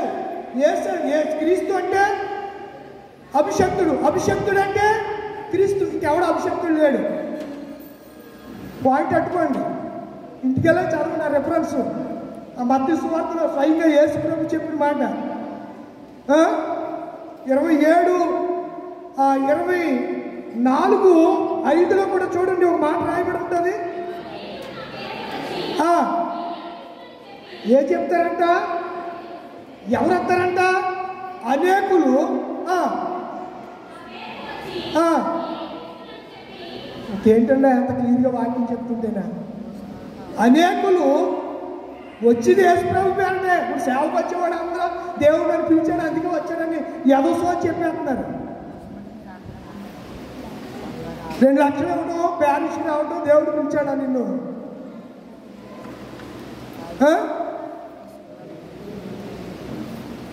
అనేకులు ఎవరి పేరంట? ఇప్పుడు వచ్చి వాళ్ళందరూ ఎవరి పేరంట వస్తున్నారు? ఇప్పుడు యేసు ప్రభు పేరు చెప్పకుండా గుళ్ళోకి వచ్చి పార్టీ చెప్తానండి మీరు చెప్పనిస్తారా? అంటే సంఘ పెద్దలు మీరు చెప్పనిస్తారా? పాపరవంతులు గారు చెప్పనిస్తారా? మీరు యేసు ప్రభు గురించి కాకుండా యేసు ప్రభు పేరుని వచ్చి వాటిని చెప్పకుండా వేరే విషయాలు చెప్తే చాలు లేరా బాబు, దిగి నీ పని చూసుకొని వెళ్ళి అంటామా? ఇప్పుడు అనేకులు నా పేరంట వచ్చి ఏమంటారంట? నా పేరు నేనే క్రీస్తునని చెప్పి మిమ్మల్ని ఏం చేస్తారు? మోసం చేస్తారంట. అర్థమైందా? ఇంకా ఏమన్నా 100 రెఫరెన్స్లు ఉన్నాయి, తట్టుకోలేరు మీరు. మాట రిసీవింగ్ తట్టుకోవాలి. ఎదుటి వ్యక్తిని మాట్లాడేటప్పుడు కానీ ఎదుటి వ్యక్తి మనల్ని అనేటప్పుడు కానీ స్వీకరించే గుణం ఉండాలి మనకి. ఉడికిపోతాను ఉండకూడదు. నువ్వు అన్నప్పుడు వాడు నోరు పూసుకున్నప్పుడు వీడు అన్నప్పుడు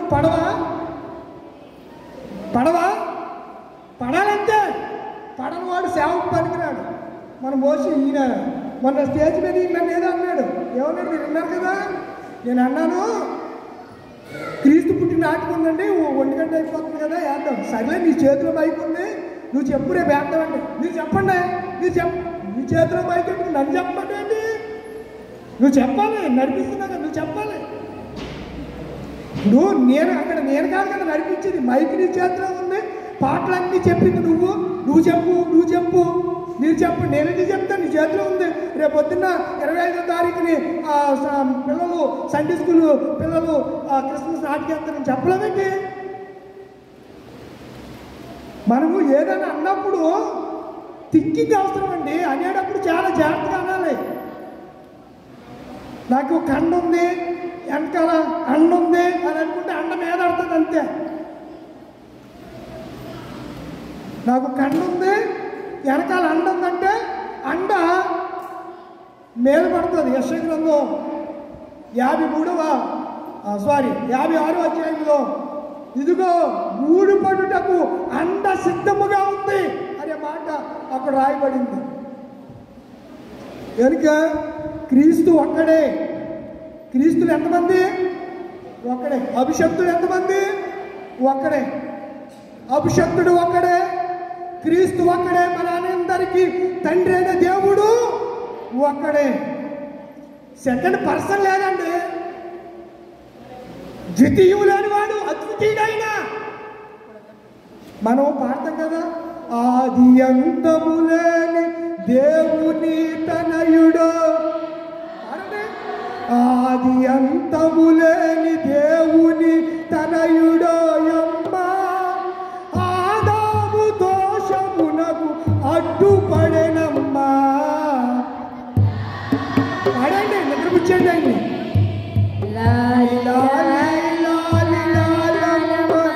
చాలు. ఆది అంతము లేని దేవుడు, ఆయన దేవుడు లేదు, ఆయన ఒక్కడే, సింగిల్ పర్సన్. దేవుడు ఒక్కడే. దేవుడికి నరులకు మధ్యవర్తియు, ఆది అంతము లేనివాడు, అద్వితీయుడు. ద్వితీయు అంటే రెండు కాదైన, ఓన్లీ వన్. ప్రథమ, ద్వితీయ. ద్వితీయ అంటే ఎంత?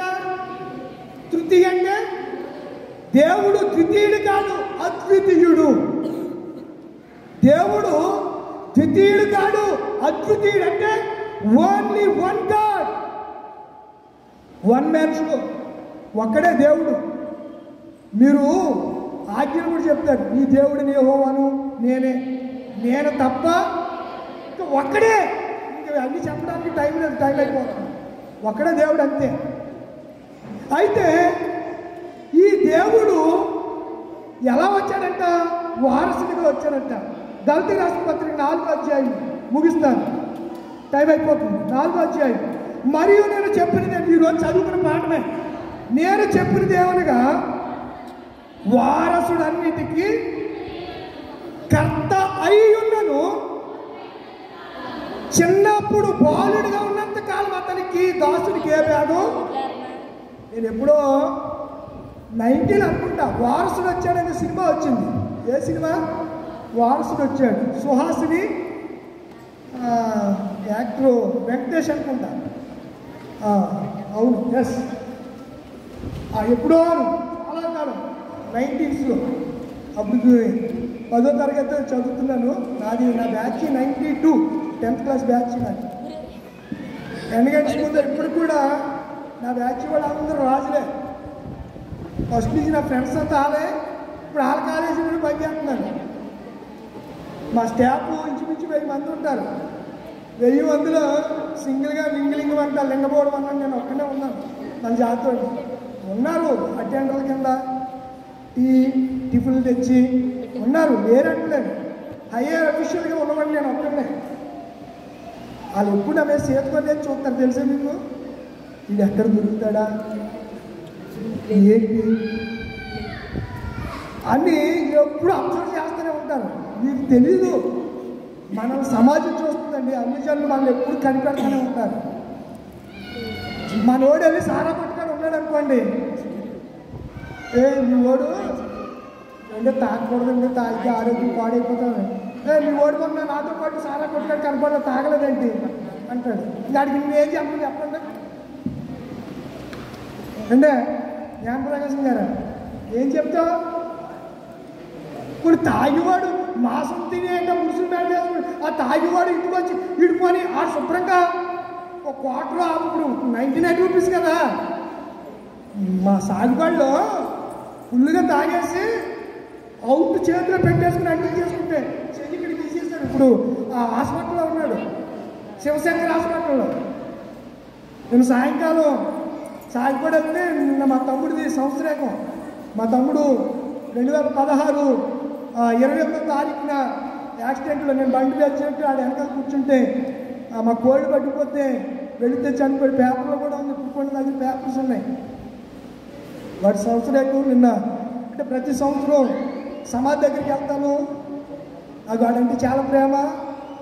ఆ గార్డెనింగ్ చేసి నేను ప్రార్థన చేసి మళ్ళీ ఇంటికి వచ్చి ఆ ఇంటి పక్క వాళ్ళకి ఆ పక్క వాళ్ళకి ఈ పక్క 10 మందికి భోజనాలు పెట్టి వాళ్ళందరినీ గ్యాదర్ చేసి సంఘ సీఆర్ని పిలిచి చిన్న ప్రార్థన చేసి వాక్యం చెప్పేసి ఆయనకి ఇవ్వాల్సింది ఆయన కానుక ఇచ్చేసి సాయంత్రం తెలిస్తే మొత్తం చికెన్ లేదు,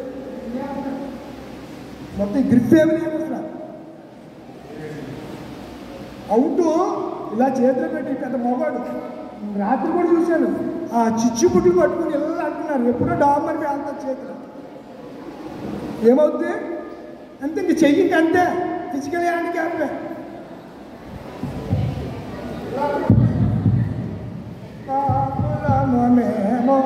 ఇంతే, ఏముండవు. ఏదో అనుకుంటున్నారు తల్లిదండ్రులారు, పిల్లలు చెప్పండి.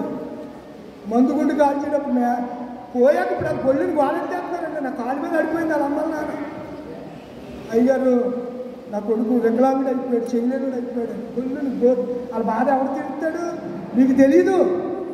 పడ్డాక అనుభవించాక ఇప్పుడు అందుకే అంటే అడుసు తొక్కనేలా తొక్కకోకుండా ఉండరాదా, తొక్కి కడుక్కోవడం. నేను చాలాసార్లు చెప్తాను, పిల్లాడు దాన్ని బాగా తొక్కేయాడు అనుకోండి, తీసుకొచ్చి మంచం మీద ఎక్కిస్తారు మీరు. వాడు దీనికి వెళ్ళి తొక్కేస్తే ఏళ్ళు మంచిగా వెళ్ళిపోతే ఏం చేస్తారు మీరు? మీ వేళ్ళు వాడి వేళ్ళు పెట్టి ఏం చేస్తారు? శుభ్రంగా కడిగి బంగారం ఏంటి వీడు చేసి ఏదో నా బంగారం ఉంటాయి. ఏ కొండ? నా బంగారం, నా బుద్ధులు కొడుకు సంతం తెచ్చుకుని ₹1,00,000 కొడుకు ఏంటంట అంటే అది ₹1,00,000 తెచ్చేస్తాడనే. ఏంటి కట్నం? ఏం తెచ్చేస్తాడని?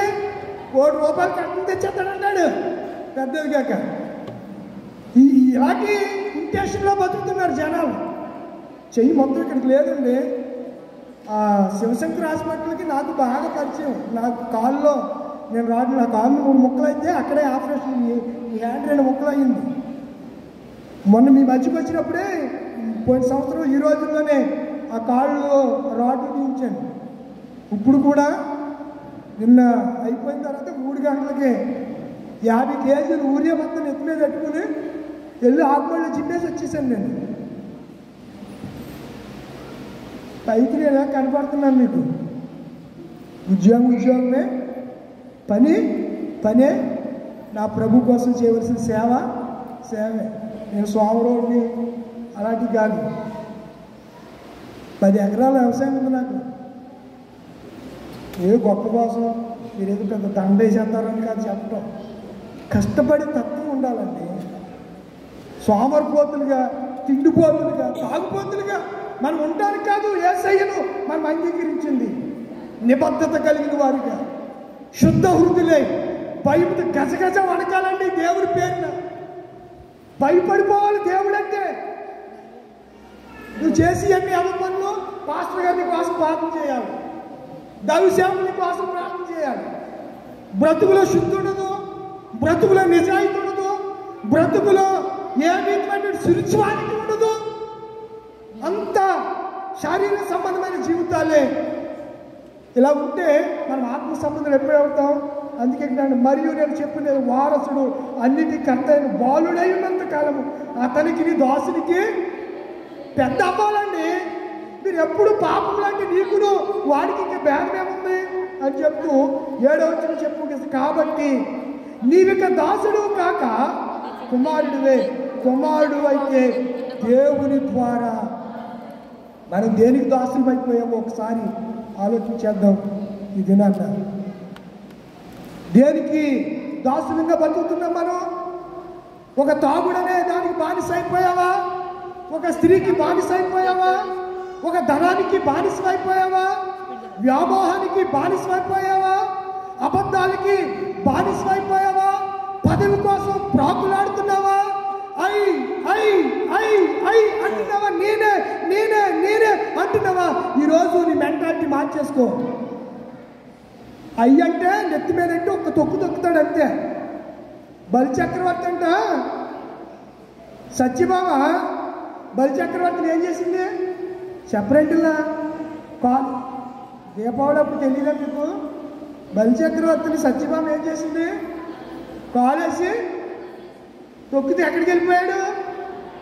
నిజమేనంటారా? పురాణం అది.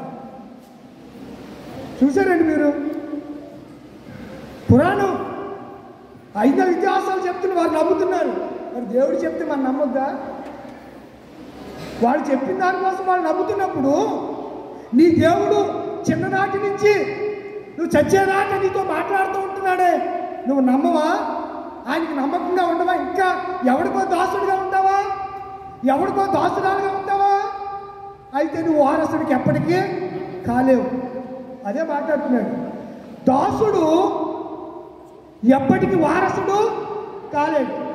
దేనికైతే దాసుడు అయిపోయావో, దాసుడు అయిన నీవు ఆ దాస్యత్వాన్ని విడిచిపెడితేనే నువ్వు దేవునికి కుమారుడు అవుతావు. అంటే వారసుడువు. వారసుడు అంటే ఏంటే?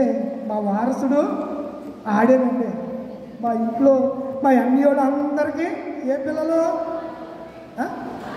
ఆడపిల్లలు. మాకు ఎవరు లేడు, ఇంటి పేరు నిలబెట్టేవాడు లేడు, వారసుడు లేడండి అని పుట్టగా ఒకడు పుట్టాడు అనుకోండి, ఎలా ఉంటుంది పరిస్థితి? మా వారసుడు, మా ఇంటికి వారసుడు ఆడని వాళ్ళ పెదనాన్నలు, వాళ్ళ చిన్నాన్నలు, వాళ్ళ మేనత్తలు, వాళ్ళ మేనమామలు అందరూ కూడా ఆయన ఏం చేస్తారు? అతి గారాబం చేస్తారు. ఆ గారాబం ఆయన పంపించేస్తారు. ఆ గారాబాన్ని ఏం చేస్తుంది? పంపించేది. ఎందుకు పనికిరాకపోతాడు? అలా చరిత్రలో ఎంతమంది ఉన్నారు. కనుక మనం దాసులుగా ఉండడానికి వీల్లేదు. మనం ఎవరు? యేసుక్రీస్తు ఎవరు? కుమారుడు. ఆయన మనం స్వతంత్రులుగా చేశాడు. ఈ క్రిస్మస్ తరువాతి ఆదివారం దినాన్న చాలా సంగతులు ఉంటాయి. చాలా సంగతులు ఉంటాయి. చెప్పడానికి టైం ఉండాలి. నేను మిమ్మల్ని బాగా గమనిస్తున్నాను. సంవత్సరం అయింది. మీరు నా మేనేజర్కి మీరు సెట్ అవ్వరు. మేనేజర్ అంటే ఏంటి? తత్వం. నా ఆధ్యాత్మిక జీవితం వేరు, మీ ఆధ్యాత్మిక జీవితం. సంవత్సర కాలం వేస్ట్ చేశాను మీరు మారుతారని. మీ పరిస్థితి మారండి. మీరు నన్ను ఎన్నేముతారు? మీరేమి జీతం ఇచ్చి నన్ను ఏం పోషించేట్లా. మీ మీద ఆధారపడి బతికేవాడిని అసలే కాదు నేను మిమ్మల్ని మంచిగా ఉండండి, ఆధ్యాత్మికంగా ఉండండి అని కోరుతున్నాను అంతే. మీ మీద నుంచి ఏమి ఆశించట్లా. ఆ దానియేలు గారికి తెలుసు. పెదనేరాన్ని 12 సంవత్సరాల సేవ జీవితంలో నేను వెళ్ళేసరికి ఒక సంఘ పెద్ద అనౌన్స్ చేసేవాడు, సంఘ పెద్ద పాట పాడేవాడు. స్త్రీల సమాజం టీమ్గా నిలిచి మా అన్నయ్య గోరపాటి కరుణాకర్ గారు. లాస్ట్లో మా అన్నయ్యకి నాకు గొడవ వచ్చింది. ఎందుకు? వాక్యం దగ్గర నాకు పాస్టర్కి నాకు గొడవ వచ్చిందంటే డబ్బుల గురించి, కానుకల గురించి, ఏటి గురించి గొడవ రాదు. దేని గురించి వస్తుంది చెప్పరా? ఈ తప్పుడు బాధ చేస్తే తాడితేస్తాను. అది ఎంతడోడైనా సరే నాకు అనవసరం. వాక్యం ఒక్కించి బోధించిన, అందులో లేనిది కల్పించి చెప్పిన ఆడు ఎవరండా బిషప్ 22 32 అని చూడండి. మీరు చూస్తారులే. మీరేమనుకుంటారంటే మా 32 మా 22 ఆఫ్టర్ సిఆర్ అంటే అర్థమేంటి చెప్పండి? పిసిసి అంటే, ఎల్సిసి అంటే, సెక్రటరీ అంటే చెప్పాలి. దానికి అర్థం ఉన్నదండి. సంఘ పెద్ద అంటే ఎల్సిసి అంటారు. వాళ్ళని సంఘ పెద్దలు ఏమంటారు? ఎల్సిసి. వాళ్ళని అధ్యక్షులు అని కూడా పిలుస్తారు. దేనికి అధ్యక్షులు? వాళ్ళు సంఘానికి అధ్యక్షులు. PCC parish church council, PCC. LCC అంటే లోకల్ చర్చ్ కౌన్సిల్. ఈ చర్చికి వాళ్ళు ఏం చెప్తే అది వేదం సంఘ పెద్దలు. అందుకే సంఘ పెద్దలకి ఇది ఉండాలి. ఏముండాలి? బుర్ర ఉండాలి, దేవుని యందు విశ్వాసం ఉండాలి, భయం ఉండాలి. ఈ మూడు ఉండాలి సంఘ పెద్దలకి. అలాగే ఎవడుంటాడంటే కాగడెట్టిన నెతికిన దొరకడంటాడు మా పౌలాన్ని లాంటి ఎవడుంటాడండి అలాంటి వాళ్ళు ఎలాగ ఎక్కడ మనకి ఎక్కడ దొరుకుతారు? ఎవడో ఉన్నారు, మంచిదే, మారాలి. నేను ఎప్పుడైనా నేను ఒకప్పుడు పరిశుద్ధుని అనుకుంటున్నానండి. మీరే మీ అమ్మలు మిమ్మల్ని ఎలా కన్నారు, మా అమ్మ నన్ను కూడా అలాగే కాదు. మీరు ఎలా పెరిగారో నేను అలాగే పెరిగాను. నేను ఆకాశం నుంచి ఊడిపడ్డానా? లేదే. మనందరి జీవన విధానం, మనందరి పుట్టుక ఒకటే. డిఫరెంట్ పుట్టుక ఎవరిదే? ఏసైదే. మనం అందరం కూడా ఒకేలా పుట్టాం. అర్థమవుతుందా? కనుక మీరు ఇంట్రెస్ట్ తప్పి పనులు చేస్తే నేను మీ మధ్యకి రాలేను. ఉదయకాలం ఊరేగింపుకి రావాలని ఫోన్ చేస్తారు, రాత్రి 1 గంట దాకా ఉంచుకుంటారు. దానికి సరిపడా అది ఇవ్వాలి. దాన్ని ఏమంటారు? కానుక అంటారు. రాత్రి 12 దాకా తెల్లవారుజాములు నాకు అసలు ఇది ఏంటో నాకేం అర్థం కావట్లేదు. అసలు నేను పదే దానియాలు గారి పేరు నా పక్కన చేసేవాడు. అందుకనే చర్చి లేకుండా 2 కోట్లు చర్చి కట్టారు. 2 కోట్లు. మీరు కూడా 1,50,00,000 ఎంతో ఖర్చు పెట్టినట్టున్నారు. ఎక్కువ మీకు పునాదికి అయిపోయినట్టుంది. సాయిల్ బట్టి భీమవరం అవతల సాయిల్ వేరుగా ఉంటుంది, ఈ సాయిల్ వేరుగా ఉంటుంది. ఇది కొంచెం ఓబ బట్టిది కాబట్టి ఇక్కడ ఫౌండేషన్ చాలా బలంగా ఉండాలి. అల్టిమేట్గా అయితే కుదరదు. ఇక్కడ వేస్తే పైకి ఓవర్లోడ్ ఎక్కేసరికి ఏమవుతుంది? దిగిపోతుంది. అందుకని అలా ఉండాలి. అలాంటి చర్చి కట్టారు. ఎంత భక్తి, ఎంత విశ్వాసం. ఇప్పుడు ఏ క్లాస్ ప్యారిస్ అయిపోయింది. అది ఒకటే ప్యారిష్, ఏ క్లాస్ ప్యారిష్ అయింది. మీరు కూడా రాబోయే దినాల్లో ఆధ్యాత్మిక అంత ఎదిగి సింగిల్ ప్యారిష్ చేసుకోండి. ఈ సిఆర్లు బాగా తప్పుతుంది. సిఆర్లో తోటి మీకు చాలా ఇబ్బందిగా ఉన్నట్టుంది.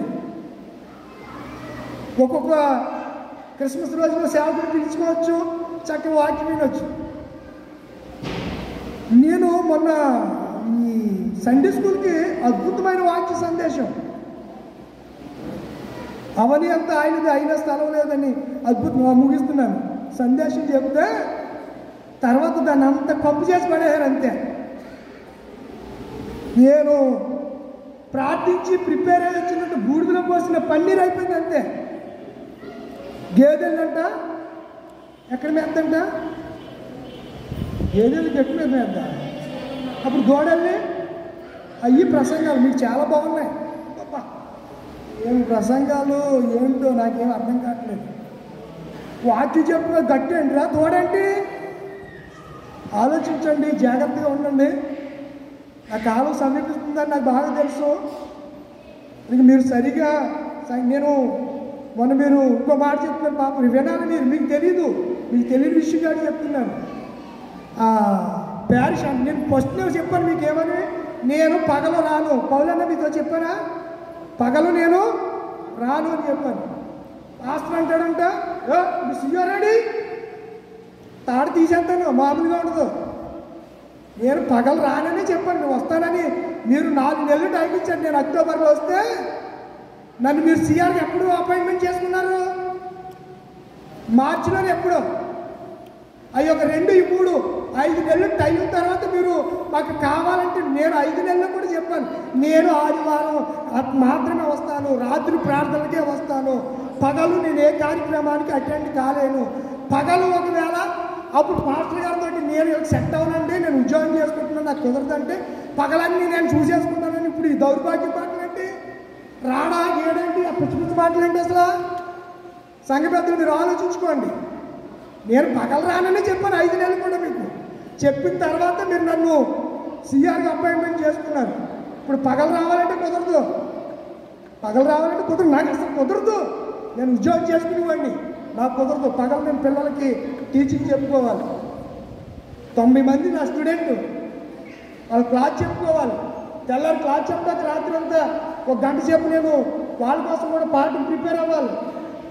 దేవుని వాక్యం చెప్పడానికి ఎలా ప్రిపేర్ అవుతాను, దానికి కూడా నేను అలా ప్రిపేర్ అవుతాను. ఇంత కథ ఉంటుంది.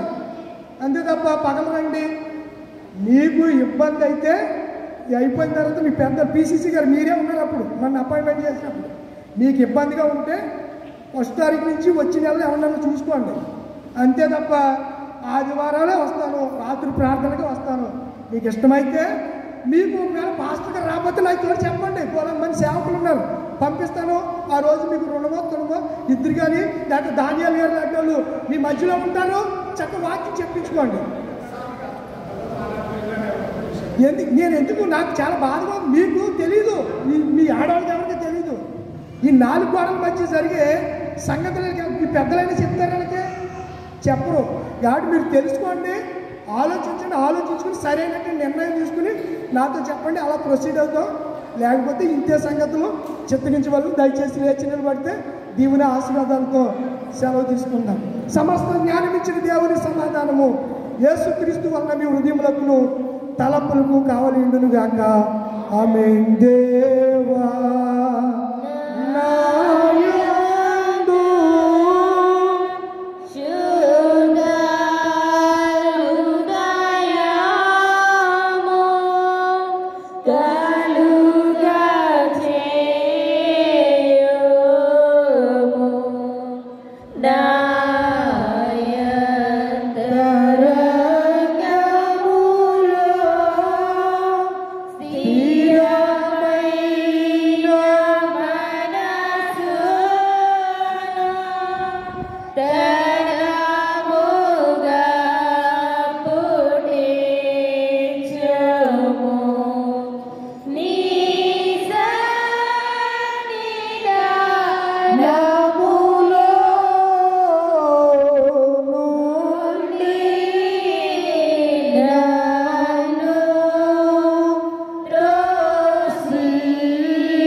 కూర్చోనండి.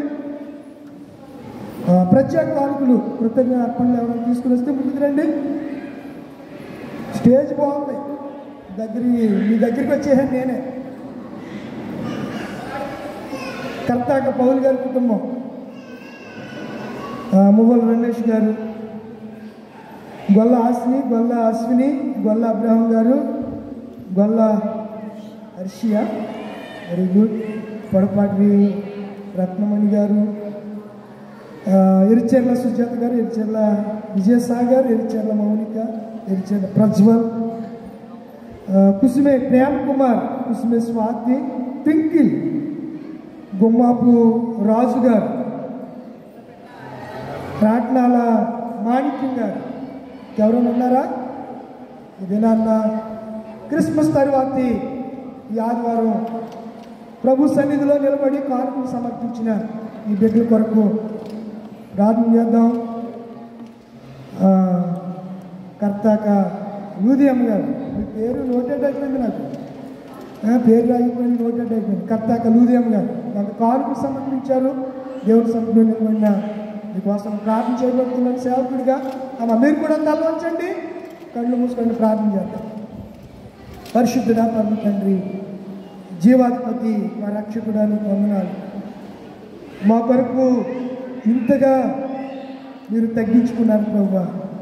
దీనుడిగా, రిక్తునిగా, దాసునిగా మా కొరకు మీరు చేయబడ్డారు ప్రభువా. మీకు వందనాలు, స్తోత్రాలు. ఇదిగో పునరుద్ధాన దిన ఆదివారం, క్రిస్మస్ తర్వాత ఈ ఆదివారం ప్రభువా ప్రజలందరికీ కలిగిపోయే సంతోషం సువార్తమానంలో బిడ్డలు పాల్గొన్నారు. నిజమైన క్రిస్మస్ ఆనందాన్ని అనుభవించారు. తిరిగి ఈ ఆదివారం దినాన్ని సన్నిధికి కానుకలను తీసుకొచ్చిన కానుకలు సేవార్థమై అర్పించినటువంటి కుటుంబాలు అర్పించినటువంటి కానుకలను, ఈ కుటుంబాలు అర్పించిన కానుకలు సేవార్థమై వాడుకోండి. మీరు మహిమ పొందండి, మీరు ఘనత పొందండి. దేవా బిడ్డల అవసరతలు తీర్చండి, మంచి ఆరోగ్యాలు ఇచ్చేయండి ప్రభువా. నేను చాలామంది విపరీతమైనటువంటి అనారోగ్యాలతో బాధపడుతున్నారు ప్రభువా. గుండె సంబంధిత వ్యాధులు, షుగర్ వ్యాధులు, బీపీ ఇలాంటి వ్యాధుల చేత దినదినము నేను ఇబ్బందులు పడుతున్నట్టున్నారు ప్రభువా చాలామంది. కానీ నీ బిడ్డలందరినీ గొప్పగా మీరు స్వస్థపరిచి ఆశీర్వదించి సమకూల తీసుకొచ్చారు.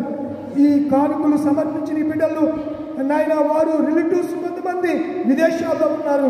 వారిని కూడా మీరు జ్ఞాపకం చేసుకోండి.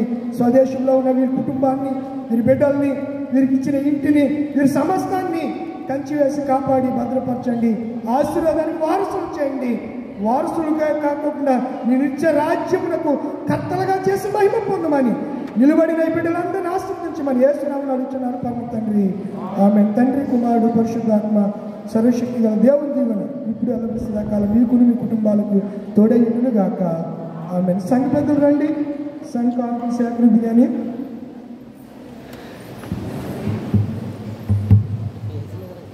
సంఘ పెద్దలు రండి, సంఘ కానుకలు సేకరిస్తూ ఉండగా సంఘం అంతా కలిసి పాడండి. ఎప్పుడు చూసినా సమర్పణ అంటే కొంచెం మంచి కీర్తనలు ఉన్నాయి, ఏదో పాడండి. అంటే నా ఉద్దేశం ఏంటంటే ఎప్పుడు ఒకే సమర్పణ కాదు, సమర్పణలో కూడా వ్యత్యాసం ఉండాలి. యెహోవా సన్నిధి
మా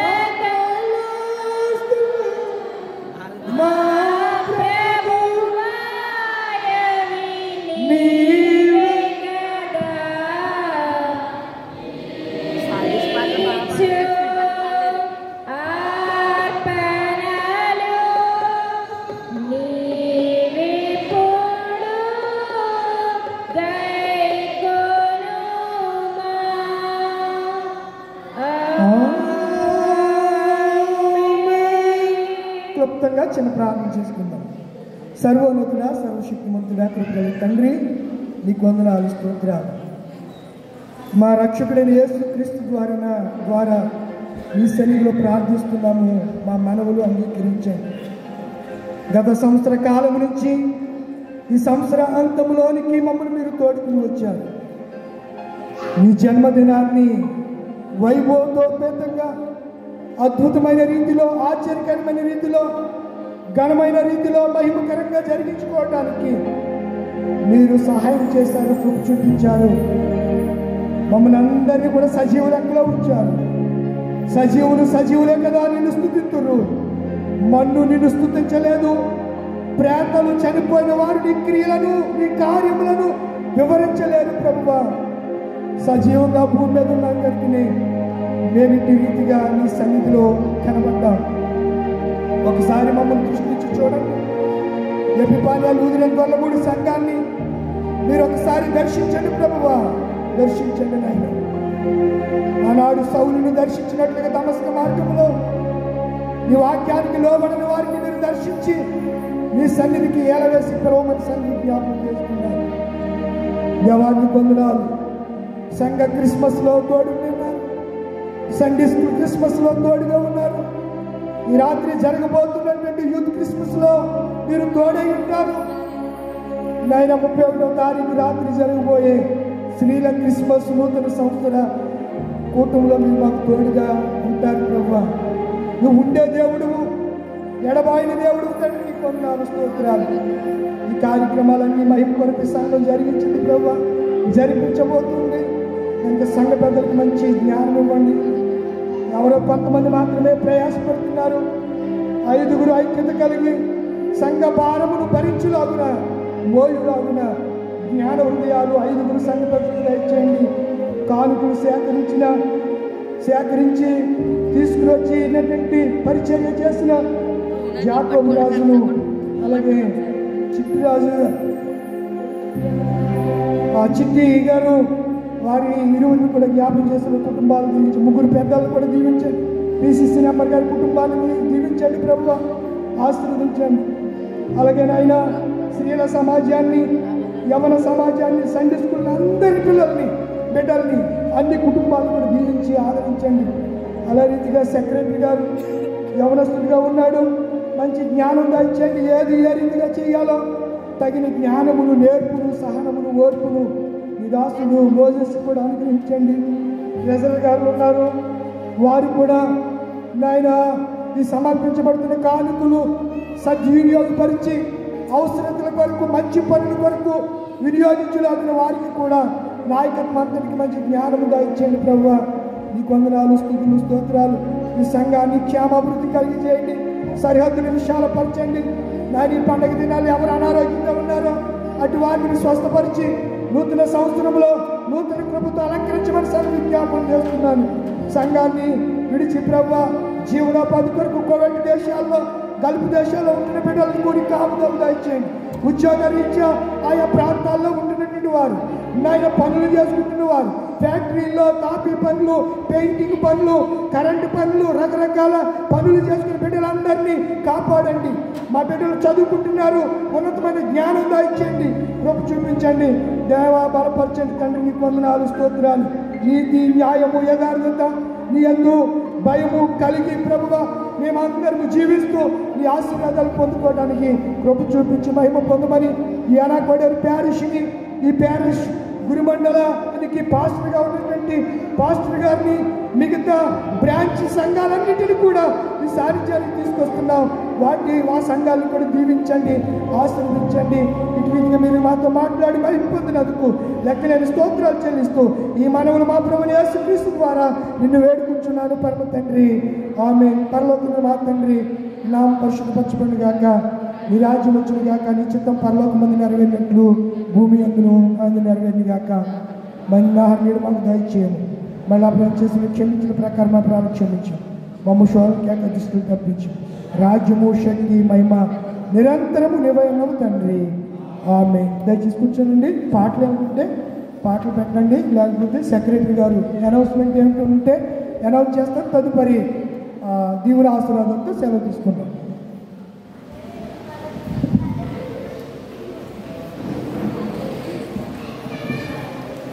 ఈ ఆరాధనలో పాల్గొన్న సంఘస్థులందరికీ మరియు మన స్థానిక సిఆర్ గారికి వందనాలు తెలియజేస్తున్నాం.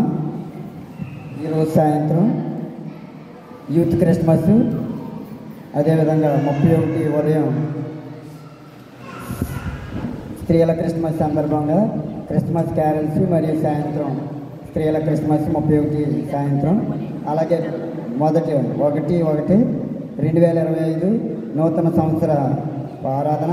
ఈ ఆరాధన అయినంతరం ఇర్షల్ ప్రసాద్ గారి కుటుంబం మనకు సంఘాన్ని ప్రేమించి ప్రేమ విందు ఏర్పాటు చేసింది కనుక సంఘస్థులందరూ కూడా ప్రేమ విందు పాల్గొనవలసిందిగా కోరుచున్నాం. అలాగే 24, 25 అలాగే 27 క్రిస్మస్కి వచ్చిన మీ అందరికీ నా నిండు వందనాలు తెలియజేస్తున్నాం. ఓకే.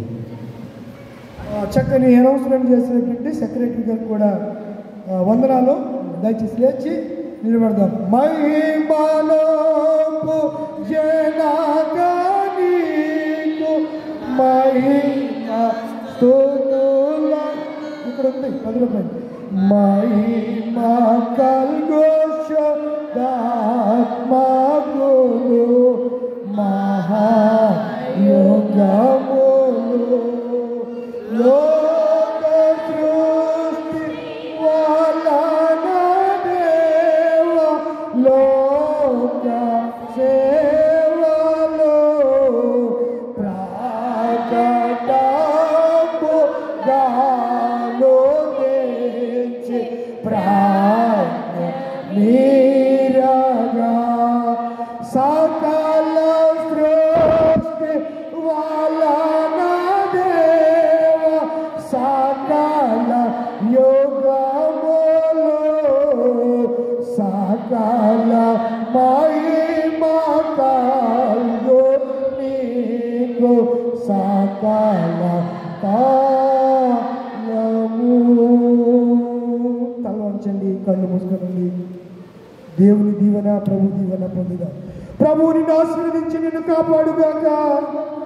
ప్రభువు నీకు తన సన్నిధి కాంతి ప్రకాశింపజేసి నిన్ను కరుణించుగాక. ప్రభు నీ మీద తన సన్నిధి కాంతిని నింపజేసి నీకు సమాధానము కలుగు చేయుగాక.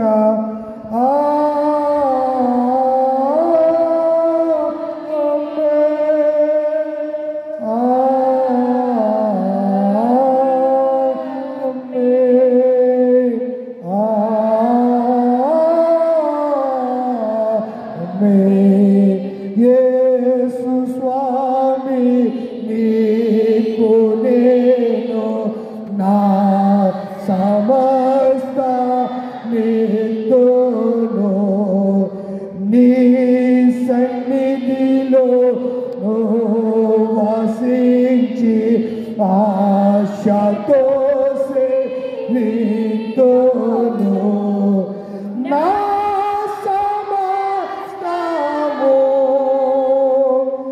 నా సమస్తము నా సురక్ష కానికిందు నా సమస్తము.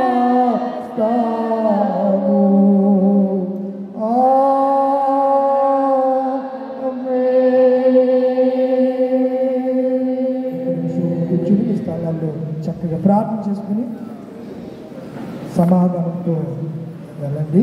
చిన్న ప్రార్థన చేసుకుని వెళ్ళండి. సాయంత్రం 7 గంటలకు జరిగినటువంటి యూత్ క్రిస్మస్కు అందరూ కూడా చక్కగా సిద్ధపడి త్వరగా రావాలని కూడా మరొక పర్యాయంలో తెలియజేస్తున్నాను. God bless you. దేవుడు మిమ్మల్ని దీవించి మీకు శాంతిని సమాధానం కలుగు చేయడం కాక. ఆమేన్.